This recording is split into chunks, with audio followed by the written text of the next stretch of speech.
ఈ రోజు మా వంటల్లో స్పెషల్ బాదం మిల్క్. దాని ప్రాసెస్ ఏందో చూపిస్తా విడివిడిగా. ఇదిగో ముందుగా గంజిలో వేలీలు చేసి పారబోస్తున్నాం పాలు విరిగిపోకుండా ఉండడానికి. ఇదిగో నీళ్లు వేడైనాయి, పరబోస్తున్నా. ఇదిగో ఇప్పుడు పాలు వేసుకుంటున్నా, 15 లీటర్ల పాలు. ఇవి మినిమం 15 నుంచి 20 నిమిషాలు వేడి కావాలి, మంచిగా మరగాలి పాలు. గ్రైండింగ్ చేసి పెట్టుకున్న బాదం ఇగో ఇలా గ్రైండింగ్ చేసుకోవాలి. కాజు, గ్రైండింగ్ చేసి పెట్టుకున్న ఇలాచి పౌడర్,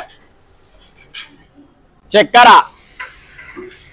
ఇలా 10 నుంచి 15 నిమిషాలు మంచిగా ఉడకాలి. బాదం కాజు పాలు మసలాలి బాగా.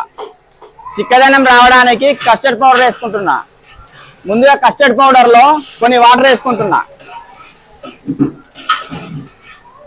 ఉండలు లేకుండా మెత్తగా కలుపుతా ఉన్నా. కస్టర్డ్ పౌడర్ ఇలా అయింది, ఇప్పుడు వేసుకుంటున్నా.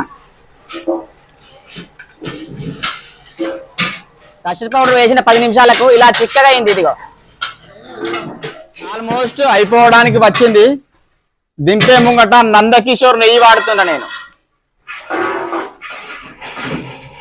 బాదం మిల్క్ ఇట్లా స్పెషల్ గా ఉంది. ఆల్రెడీ అయిపోయింది, ఇక దింపేసుకుందాం. చల్లారి 10 నిమిషాలు అయిపోయిన తర్వాత లాస్ట్ లో మిల్క్ మేడ్ వాడుతున్నా.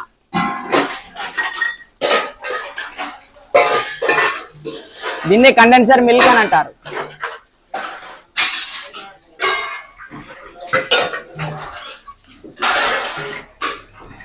ఇప్పుడు దీన్ని టేస్ట్ చేస్తున్నా. ఓకే, చాలా బాగా వచ్చింది.